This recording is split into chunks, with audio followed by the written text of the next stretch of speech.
வணக்கம் நண்பர்களே. கடவுள் டிவி நேயர்களுக்கு என் இனிய புத்தாண்டு 2025ஆம் ஆண்டு புத்தாண்டு வாழ்த்துக்கள், வணக்கங்கள். இப்போது வரப்போகும் 2025ஆம் ஆண்டு எப்படி இருக்கும் என்பதை நாம் இப்போது பார்க்க இருக்கிறோம். அற்புத கீர்த்தி வேண்டின், ஆனந்த வாழ்க்கை வேண்டின், நற்பொருள் குவிதல் வேண்டின், நலமெல்லாம் பெருக வேண்டின், கற்பக மூர்த்தி தெய்வம் களஞ்சிய திருக்கை சென்று பொற்பதம் பணிந்துவார் பொய்யிலை கண்ட உண்மை. முருகப்பெருமானே போற்றி, ஓம் சரவணபவம் முருகப்பெருமானே போற்றி, சிவசக்தியே போற்றி, லட்சுமி நாராயணனே போற்றி, பிரம்மா சரஸ்வதியே போற்றி, திக்பால்களை போற்றி, திக் சக்திகளே போற்றி, சாஸ்தா என்ற ஐயப்ப தேவாவே போற்றி, மற்றும் மகாலட்சுமியே போற்றி, அஷ்டதிக்கு பால்களே போற்றி, அஷ்ட திக் சக்திகளே போற்றி, நவகிரகங்களே போற்றி, எங்கிருந்து கேட்டாலும் எதை வேண்டி தொழுதாலும் அங்கிருந்தே கொடுக்க அருட்பெரும் இதை வணங்குகின்றோம். 3 மதத்தினருமே ஜோதி வழிபாடுகள் செய்வதுண்டு. அதனால் உருவங்கள் வேறாக இருக்கலாம், ஆனால் 3 மதத்தினருமே ஜோதி வழிபாடு செய்கின்றோம். அதனால தான் அருட்பெரும் ஜோதியே இறைவன் என்று வள்ளல் பெருமான் குறிப்பிடுகின்றார். அப்படிப்பட்ட அருட்பெரும் ஜோதியாக இருக்கக்கூடிய அந்த இறை சக்தியும் இறைவனுடைய அருளையும் பெற்று வரப்போகும் இந்த 2026ஆம் ஆண்டு கிரக நிலைகள், பொதுவாக இந்த ஆண்டினுடைய பலன்கள் என்னவா இருக்கும் என்பதை ஜோதிடம் எண்கணித ஆய்வில் இப்போது நாம் பார்ப்போம். பொதுவாக ஆங்கில புத்தாண்டு பிறக்கின்ற பொழுது இரவு 12 மணி 1 நிமிடத்திற்கு பிறக்கும். இது ஒவ்வொரு வருடமும் உள்ளது தான். இரவில் 12:01 பிறக்கிற போது லக்னம் எப்போதுமே கன்னியா லக்னமாகவே அமையும். மற்ற கிரக நிலைகள் மற்றும் மாறும். இப்போ இந்த ஆண்டு கன்னியா லக்னத்தில் பார்க்குற போது திரிகோணம் என்று சொல்லக்கூடிய அந்த யோகஸ்தானத்தில் குரு பகவான் அமைந்து அந்த லக்னத்தை பார்க்கிறார். அது ரொம்ப ஒரு சிறப்பம்சம். ஒன்று, கேந்திரங்களில் கிரகம் இருக்குது. அதில் குறிப்பாக பாவர்களே கேந்திரங்கள் இருக்கிறது தான் இந்த லக்னத்துக்கு ஒரு பக்கபலம். அதற்கடுத்து எந்த ஒரு காரியமும் வெற்றி அடைவதற்கு உபஜய வீடுகள் ஒரு பக்கபலமாக இருக்க வேண்டும். இப்போ உபஜய வீடுகள் என்று சொல்லக்கூடிய 6-11 பாபர்களே இருக்கிறது ரொம்ப சிறப்பு. சுபரும் இணைந்திருக்கிறார்கள். ஆக திரிகோணம், கேந்திரம் மற்றும் உபஜயம் எல்லாத்திலுமே கிரகங்கள் கலந்திருப்பது இந்த ஆண்டுக்கு சிறப்பு. அப்படிங்கும்போது இந்த வரப்போகிற 2025ஆம் ஆண்டு பார்த்திங்கன்னா பொதுவாகவே நாட்டிற்கும் நமக்கும் நம்மளை சுற்றியுள்ள மற்ற விஷயங்களுக்கும் நம்மளுடைய முக்கியமான சில கோரிக்கைகளுக்கும் நம்மளுடைய அபிலாசைகளுக்கும் நம்மளுடைய முயற்சிகளுக்கும் நம்மளுடைய முதலீடுகளுக்கும் நம்மளுடைய எதிர்பார்ப்புகளுக்கும் எந்த வகையிலும் வீண் போகாமல் அவைகள் நமக்கு எந்த வகையிலாவது ஜோதிடத்தினுடைய அனுகிரகம் கூட இருக்கின்ற பொழுது உடனே கிடைக்கலாம். இறையருள் இருந்தால் சற்று நாம் கேட்டவுடன் கிடைக்கலாம். ஆக எந்த வகையிலும் நாம் பழுதில்லாமல் பயனடைவதற்கான ஆண்டாக இந்த 2025ஆம் ஆண்டு இருப்பது கிரகத்தினுடைய காலநிலைகளை பார்க்கிற பொழுது மிகவும் சிறப்பாக தெரிகிறது. அதனால் இந்த ஆண்டில் பொதுவாக 2025ஆம் ஆண்டு எண்கணிதப்படி பார்க்கிற போது இப்போ முதல் சொன்னது ஜோதிடத்தினுடைய கிரக நிலைகள். இப்போ ஆங்கில புத்தாண்டு என்பது 1/1/2025. 1 என்பது பிறவி எண். இப்போ 1/1/2025 கூட்டினா விதி எண்ணு கூடுவாங்க. நீங்கள் ஜனவரியில் மாத எண்ணாய 1 சேர்த்து கூட்டக்கூடாது. இப்போ ஆங்கில தேதிக்கும் வருடத்துக்கும் வேறு எண்கள் இல்லை. ஜனவரி 1ஆம் தேதி 2025 ஆண்டு 2025 ஆண்டு தான். ஆனால் மாதத்துக்கு பேர் இருக்குது ஜனவரி, JANUARY. அது நீங்கள் போட்டிங்கன்னா நடுவில் உங்களுக்கு என்ன வரும்னா 8 வரும். இந்த 1க்கு பதிலாக 8 போடணும். 1 + 8 + 2025. இப்போ பிறவி எண் 1, விதி எண் கூட்டுறது நீங்கள் கூட்டுறதுக்கும் நான் சொல்கிற மாத எண் கோடி எண் கூட்டுறதுக்கும் வித்தியாசமாக இருக்கும். அதை கூட்டுகின்ற பொழுது நமக்கு 9 வருகின்றன. ஆக பிறவி எண் 1, விதி எண் 9. ஆக 1/9 இந்த ஆண்டு பிறக்கிற போது ஒரு சிறப்பு இருக்குது. 1க்கு நட்பு எண் 9 தான். ஏன்னா சூரியனுக்கு நட்பு கிரகம் 9 தான். அதனால் இந்த 1ஆம் எண்ணுக்குரிய அதிபதி செவ்வாயை நாம் பார்க்கின்ற பொழுது ஜாதகத்தில் நீச்சமாக இருக்கிறார். அதனால் நமக்கு என்னென்னா அந்த பிறவி விதி எண்ணுடைய அதிபதியாகிய கிரகம் அந்த லார்டு செவ்வாய் நீச்சமாக இருக்கின்ற காரணத்தால் உங்களுக்கு இந்த ஆண்டில் நம்மளுடைய கோரிக்கைகள் நம்மளோ நம்ம நாட்டை ஆள்பவர்களோ நம்முடைய எந்த விஷயங்களையோ உடனே செய்ய மாட்டாங்க. நம்ம கொஞ்சம் ஃபோர்ஸ் பண்ணித்தான் சில விஷயங்களை முன்னிலைப்படுத்தி தான் நம்ம தேவைகளை என்னங்கிறத அதிகப்படுத்தி தான் நாம் அந்த பலனை பெற முடியும். அதனால் கொஞ்சம் முயற்சி எடுத்து பெறலாம். ஆனால் முயற்சி எடுத்தால் வீண் போகாமல் பெறலாம். என்ன காரணம்னா அந்த செவ்வாய் லக்கணத்துக்கு 11 இருப்பது நன்மையே. நீங்கள் எந்த லக்கணம் இருந்தாலும் ஒரு கோச்சாரத்தில் ஒருத்தருக்கு ஜாதகம் பார்த்தாலும் பிறப்பு லக்கணம் அது லக்கணத்துக்கு 11 ஏதேனும் ஒரு கிரகம் இருக்க வேண்டும். இது விதி.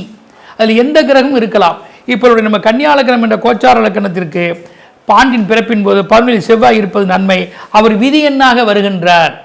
செவ்வாய் விதி எண்ணாக வருவதால் இந்த நாட்டினுடைய நிர்வாகம் மற்ற கோரிக்கைகள் சில தாமதமானாலும் கூட அது மக்களுக்கு பயன்படக்கூடிய வகையில் இந்த நாட்டை ஆள்பவர்கள் எந்த வகையிலும் பயனுடையதாக செய்வார்கள் என்பதை கூறிக்கொண்டு மேற்கொண்டு நாம் செல்வோம்.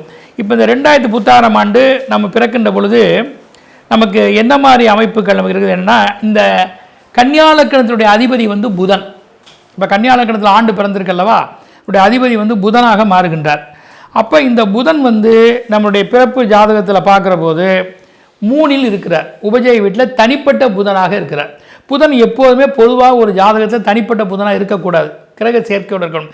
ஆனால் ஒரு தனிப்பட்ட புதன் அங்கே இருந்தாலும் குரு பார்வையில் இருக்கிறார். அப்போ இவருடைய பிறப்பு இலக்கணத்தை குரு பார்ப்பதும் அவருடைய அதிபதியை குரு பார்ப்பதும் நன்மையே. அதனால் இந்த ஆண்டில் நமக்கு பல மலைவளம், நாம் நினைக்கக்கூடிய மக்களுக்கு தேவையான பொருட்கள், நம்மளுடைய கோரிக்கைகளை அரசு ஏற்று எல்லா விதமான சலுகைகளும் நமக்கு பெற்று தருவதற்கான வாய்ப்புகள் நிறைய இருக்கின்றன. அது மட்டுமல்ல, படிப்பு, தொழில், இந்த விஷயங்களுக்கு வந்து புதன் முக்கிய கிரகமாக வருகின்றார். பணக்கிரகமாக குரு வருகின்றார்.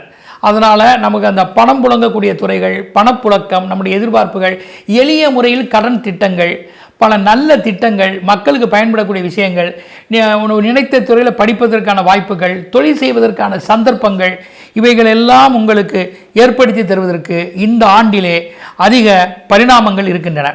அது மட்டுமல்ல, சனீஸ்வரரும் ஆட்சி பெற்று 6ல் இருக்கிறார். அது என்ன காரணம்னா, இந்த கன்னியா லக்னத்திற்கு பிறப்பு லக்கணத்திற்கு யோகாதிபதி சனி. அவர் 6ல் இருப்பவரால் மேன் பவர் என்று கொண்ட மக்களால், அதாவது அரசை நிர்வாகம் செய்பவர்களுக்கு மக்களால் நல்லதொரு செல்வாக்குகளும் சிறப்புகளும் கிடைக்கும். இதை கொண்டு அரசு சக்கரத்தை ஆள்பவர்களும் பல நல்ல சட்டத்திட்டங்களை கொண்டு வந்து தான் ஆழ்வார்கள். தான் ஆள்வதோடு மட்டுமல்லாமல் தன் மக்களுக்கு என்ன தேவை என்பதை சரியாக அறிந்து அதற்கு அவர்களுக்கான மருத்துவ ஆலோசனைகள், எளிய கடன் திட்டங்கள் மற்றும் வீடு போன்ற அமைப்புகள், இன்சூர் திட்டங்கள், நம் சரீரத்தை பாதுகாத்து கொள்ளக்கூடிய மருத்துவ ஆலோசனைகள், இவைகள் எல்லாம் வேலை வாய்ப்புகள், இவைகள் எல்லாம் வந்து 6லே சனி இருப்பதால் நல்லதொரு வேலை வாய்ப்புகள், அதற்கான திட்டங்கள், இதெல்லாம் வருவதற்கு நிறைய சந்தர்ப்பங்கள் இருக்கின்றன. அதை நாம் பயன்படுத்திக் கொள்ளக்கூடிய வாய்ப்புகள் நிறைய இருக்கின்றது. அப்படிப்பட்ட தொழில்கள் நம்ம பார்க்குற போது எந்திரம், எஃகு பொருட்கள், சீரமைக்கும் தொழில், வாகனம், பெட்ரோலியம், மேன் பவர் கொண்ட தொழில்கள், எலக்ட்ரானிக்ஸ், காற்று சம்பந்தப்பட்டவை, கன்சல்டிங், கான்ட்ராக்ட், இம்போர்ட் எக்ஸ்போர்ட், கருப்பின பொருட்கள், மக்களை கொண்டு ஆளக்கூடிய ஆட்சி நிர்வாகங்கள், அதற்கான தொடர்புடைய அதிகாரிகள், அதற்குட்பட்ட வகைகள், இதெல்லாம் கூட இந்த தொழில்துறைகளும் கூட நல்ல சிறப்புடையதாக இருக்கும். அது மட்டுமல்ல, குருவுடைய பலம் நன்றாக இருப்பதால், பாக்கியஸ்தானத்தில் குரு இருப்பதால் ஃபினான்சியல், ரெவென்யூ சம்பந்தப்பட்டவைகள் மற்றும் ஆன்மீகவாதிகள், ஜோதிடம், அதாவது ஆன்மீகம் அதிகமாக தலை தோங்கும். ஏன்னா லக்கணத்துக்கு 9 குரு இருக்கார் அல்லவா, ஆனால் ஆன்மீகம் தலை தோங்கும். ஜோதிடர்கள், மக்களுக்கு வழிகாட்டியாக இருப்பவர்கள், மருத்துவர்கள் மற்றும் நல்லதொரு ஆலோசனை சொல்லக்கூடிய லீகல் அட்வைசர்கள், இவங்களுக்கெல்லாம் கண்டிப்பாக நல்லதொரு மாற்றம் இந்த ஆண்டிலே இருப்பதற்கு வாய்ப்புகள் நிறைய இருக்கின்றன. பூமிக்காரகனாகிய செவ்வாய் நீச்சம் பெற்றாலும் கூட அவர் லக்கணத்திற்கு 11ல் இருப்பது நன்மையே.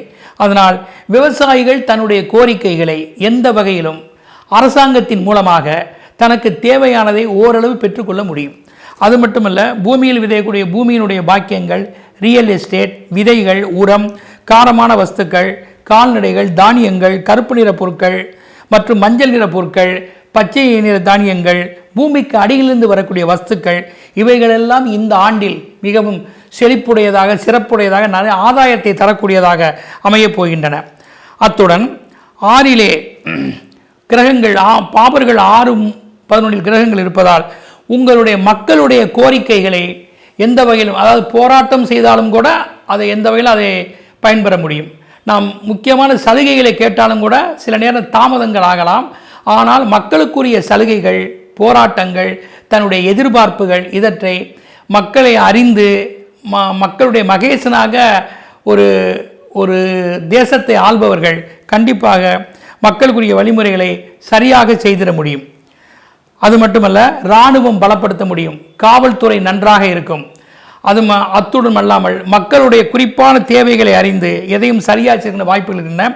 பெண்களுக்கான சலுகைகள் குறைவுதான். காரணம், சுக்கிரன் மறைவது, சந்திரன் கேந்திரத்தில் இருப்பது நன்மைகள் அல்ல. அதனால் ஆண் பெண் இருபாளர்கள் இருந்தாலும் கூட பெண்களுக்கான சலுகைகள் குறைவே. ஆண்களுக்கான பலம், அவர்களுக்கான சில வழிபாடுகள், சில திட்டங்கள் கொஞ்சம் அதிகமாக தருவதற்கான வாய்ப்புகள் நிறைய இருக்கின்றது. தங்கம் வந்து ஏறாமல் ஒரு சீராகவே இருக்கும், இறங்காது ஆனால் ஏறாது, ஒரு சீராக பாக்கியஸ்தானத்தில் குரு பகவான் இருக்கார் அல்லவா, ஆனால் ஒரு சீராகவே இருக்கும். மேலும் தங்கம் வந்து எளிதில் நமக்கு கிடைப்பதற்கான வழிமுறைகளை கூட அரசு சில குறைந்த திட்டங்கள் மூலமாக கொண்டு வரக்கூடிய சந்தர்ப்பங்கிறது. பணம் எளிய தவணை முறையில் கடன்கள் பல திட்டங்களில் பணம் நமக்கு கிடைப்பதற்கான மார்க்கங்களையும் கூட அரசாங்கம் ஏற்படுத்தி தரும். மற்றும் தியேட்டர்கள், கல்யாண மண்டபங்கள், கலை, ஜுவல்லரி இந்த மார்க்கங்கள் எல்லாம் இந்த ஆண்டில் சிறப்பு பெறுகிற வாய்ப்புகள் மிக குறைவு. இந்த துறையில் இருப்பவர்கள் மிகவும் சரியாக நடந்து கொள்ள வேண்டும். இதில் அதிக முதலீடுகள் செய்தால் பலன் பார்ப்பது கடினமே. மேலும் அந்த வகை துறையில் இருப்பவர்கள் ரொம்ப கவனமாகவும் சரியான முதலீடுகளோடு தான் எதையும் செய்ய வேண்டும் என்பதை மனதில் நிறுத்தவும். மேன் பவராலும் சில பாதிப்புகள் வரலாம். ராகு எதுக்கள் இந்த ஆண்டில் பலம் இல்லை. அதனால் தனக்கு இனம் புரியாத ஒரு நோய்கள், ஒரு காலகட்டத்தில் மக்களுக்கு சில பயமுறுத்தக்கூடிய சில பாதிப்புகள் எந்த வகையிலும் வரலாம். ஆனால் வந்தாலும் இதர கிரகங்களுடைய பலத்தால் தான் வராமல் இருக்காது, வரும். அதாவது இயற்கை சீற்றங்களும் இருக்குது, அதனாலும் மக்களுக்கு சிரமங்களுக்கு உள்ளாவார்கள். நோய் சீற்றங்களும் இருக்குது, அதனாலும் சிரமங்களுக்கு உள்ளாவார்கள். ஆனால் இதற்றையெல்லாம் நாம் அறிந்து தக்க மருத்துவ ஆலோசனைகளும் அரசு அதற்கான உதவிகளும் மக்களுக்கு பயன்படக்கூடிய வகையில் ஏதேனும் திட்டங்களை கொண்டு வந்து நமக்கு அதை சரியாக பயன்பட வைப்பார்கள். ஆக இந்த ஆண்டில் பாதகங்கள் சில குறைவாக இருந்தாலும் சாதகங்கள் அதிகமாக இருப்பதால் ஒருவருடைய ஒரு நாட்டினுடைய முன்னேற்றங்கள், வளர்ச்சி பாதைகள், மேன் பவர் ஒர்க்குகள், வேலை வாய்ப்புகள் இவையெல்லாம் நல்ல விதமாக கிடைக்கும். எந்த வகையிலும் தன்னுடைய நியாயமான முயற்சிகள் யாவும் கண்டிப்பாக கைகூடும். எளிய பல திட்டங்களை அரசு கொண்டு வந்து ஏழை எளியவர்களுக்கு பயன்படுற மாதிரி அதை சாதிப்பதற்கான வாய்ப்புகள் வேலையிலும் இருக்கும், மருத்துவத்திலும் இருக்கும், இன்சூர் திட்டத்திலும் இருக்கும், வீடு கட்டக்கூடிய வாய்ப்புகளிலும் இருக்கும். ஆக நம்முடைய வாழ்வாதாரத்துக்கு நல்ல வாய்ப்புகளை உண்டாக்க அதற்கான வழிகள் நிறைய இருக்கின்றன. சிலர் மேன் பவர் கொண்ட பதவியில் இருப்பவர்கள் பல சாதனைகளும் செய்து வெற்றி வாகை சூடுவதற்கு இந்த அரசு சார்ந்த நிர்வாகங்கள், பொறுப்பாளர்கள் இருப்பார்கள் என்பதை நாம் சரியாக சொல்லலாம். லஞ்ச லாவணியங்கள் மேலோங்கியே நிற்கும், ஆனாலும் அவைகள் மக்கள் மூலமாக கட்டுப்படுத்தப்பட்டு உரிய தேவைகளை பெறுவதற்கான வாய்ப்புகள் நிறைய இருக்கின்றன. எண்கணிதப்படி பார்க்கின்ற பொழுது 5, 8, 3 இந்த எண்களை நீங்கள் பிறவி எண்ணாகவோ விதி எண்ணாகவோ உடையவர்களுக்கு இந்த ஆண்டில் இந்த எண்களோட புதன், சனி, குரு இவருடைய தசாபுத்திகள் ஏதேனும் உங்கள் ஜாதகத்தில் இருந்தாலும் இந்த எண்கள் 5, 8, 3 அந்த புதன், சனி, குருவுடைய தசாபுத்திகள் இந்த ஆண்டு நடைமுறையில் இருந்தால் அவர்கள் மிகப்பெரிய லட்சியவாதிகளாகவும் மிகப்பெரிய அளவில் சாதனை செய்யக்கூடியவர்களாகவும் தனக்குடைய அதிக சந்தர்ப்பத்தை பயன்படுத்தி கொண்டு தனக்கோ தன்னை சேர்ந்தவர்களுக்கோ நிச்சயமாக நன்மை செய்யக்கூடிய வாய்ப்புகள் இருக்கும். அசையா சொத்துக்களுடைய அதிக முதலீடுகள் இருக்கும். கௌரவ பதவிகள் கிடைக்கும். தன் திறமைக்குரிய பலனை நாம் பெற்றிட முடியும். அதுபோல் மட்டுமல்ல, இந்த எண்கள் தொடர்புடையவர்களும் இந்த 5, 8, 3 தொடர்புடையவர்களும் வடக்கு மேற்கு திசையினுடைய வடகிழக்கு திசையினுடைய பயணங்களும் வடகிழக்கு திசையினுடைய பயணங்களும் உங்களுக்கு முயற்சி, பயணம், முதலீடு எதிர்பார்ப்புக்கு திரவிய லாபங்களை உண்டு பண்ணும். இரண்டாவதாக 2, 9 எண்களில் பிறந்தவர்களுக்கு இந்த 2, 9 எண்களில் பிறந்தவர்களுக்கு பிறவியின் விதியெண்ணாக அமைய பெற்றவர்களுக்கு இதன் அதிபதியான சந்திரன், செவ்வாய் பலம் பெற்றிருந்தால், அதாவது இந்த 2, 9 கிரகங்கள் உங்களுக்கு ஜாதகத்தில் பிறக்குங்காலத்தில் பலம் இல்லை, உங்கள் பிறப்பு ஜாதகத்தில் பலம் இருந்து இவருடைய தசாபுத்தி நடைமுறையில் இருந்தால் அவங்க இரண்டாவதாக இந்த ஆண்டில் நன்மைகளை பெறுறாங்க. அப்போ அதற்கான சந்தர்ப்பம் என்ன? படிப்பு, நல்ல மதியுகம், பிறர் உதவியால் நன்மை அடைவது, ஜீவனம், கூட்டு முயற்சி, எந்த ஒரு விஷயங்களும் சற்று போராடி வெற்றி காண்பது, இந்த மாதிரி வாய்ப்புகள் இருக்கும். ஒரு விரயம் கூட, ஒரு பாதகம் கூட முடிவது சாதகமாகவும் நன்மையாகவும் இறையருளால் அமையும். உங்களுடைய பக்தியும் ஜெபம், தொழுகைகளும் வழிபாடுகளும் உரிய தேவைகளையும் சரியாக செய்து கொண்டால் இந்த ஆண்டு இனிமையான ஆண்டே. மற்றும் எண்ணியலில் 1, 4, 6, 7 1, 4, 6, 7 இந்த எண்கள் பிறவி எண்ணோ விதி எண்ணோ அல்லது அதிர்ஷ்ட எண்ணங்களாக இருந்தால் அவர்களுக்கு இந்த எண்களில் இந்த ஆண்டில் பலவிதமான சோதனைகளும் பாதகங்களும் இந்த ஆண்டில் நிறைய இருக்குது. அப்போ இவங்க போராடித்தான் இந்த ஆண்டில் எதையும் பெற முடியும். அப்போ இந்த எண்களுக்கு உண்டான கிரகங்கள், அதாவது 1க்குள்ள சூரியன், 4க்குள்ள ராகு, 6க்குரிய சுக்கிரன், 7க்குரிய கேது, இவர்கள் ஜனன ஜாதகத்தில் பலமாக இருந்து அவர்களுடைய தசாபுத்தி இந்த ஆண்டில் இருந்தால் இந்த எண்களால் வரும் பாதிப்புகள் அவ்வளவாக அவளை ஆட்கொண்டு விடாது. மாறாக நற்பலன்களை பெற முடியும். இல்லையேல் இந்த கிரகங்கள் பலவீனமாக இருந்தால் இந்த ஆண்டில் ஆரோக்கியம், குறிப்பாக ஜீவனம், தான் நினைக்கக்கூடிய வேலை வாய்ப்புகளை சரியாக பெற முடியாது. கடன்களுக்கு உள்ளாகக்கூடிய சூழ்நிலை ஏற்படும். மருத்துவத்தால் அதிகமான ஒரு சரீர பாதிப்புகள் ஏற்படும். சிலருக்கு அறுவை சிகிச்சைகள் கூட வரலாம். சுபகாரியங்கள் தடைபடலாம், தள்ளி போகலாம். ஆக எந்த ஒரு முக்கிய முயற்சிகளையுமே தனக்கு சில நல்ல வாய்ப்புகள் இருந்தாலும், பணம் பொருள் சொத்துக்கள் இருந்தாலும், தொடர்பான ஆட்கள் இருந்தாலும் அதை சரியாக பயன்படுத்த முடியாத நிர்பந்தங்கள் இருக்கும்.